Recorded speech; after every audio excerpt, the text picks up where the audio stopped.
Hey guys, in this video, I'll show you how to get all legendary Haki colors in Blox Fruits. Alright, let's begin.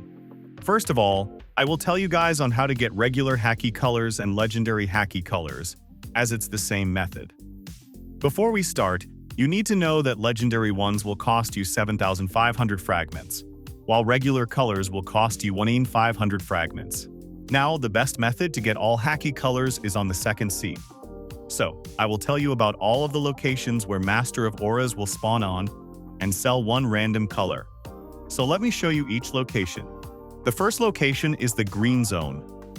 Here, you just need to get to the place by the river and you'll be able to find him. The second location is near the Graveyard Island. Simply get past the island and get onto this cursed ship. On this ship, enter this door and then get to the main hall. Here, you will be able to get to the Master by the staircase. The next location is hot and cold. Simply get to the other side of this rooftop and you will be able to find it. The fourth location is the Forgotten Island. Simply get to the island and you will be able to find the Master on this cliff. The next location is the Snow Mountain. You can just get to this specific plane and get the Haki colors.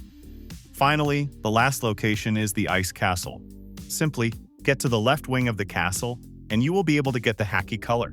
So that's basically how you can get all legendary Haki colors in Blox Fruits. And that's it for this video. If you find this helpful, consider subscribing and giving this a big thumbs up. Thanks.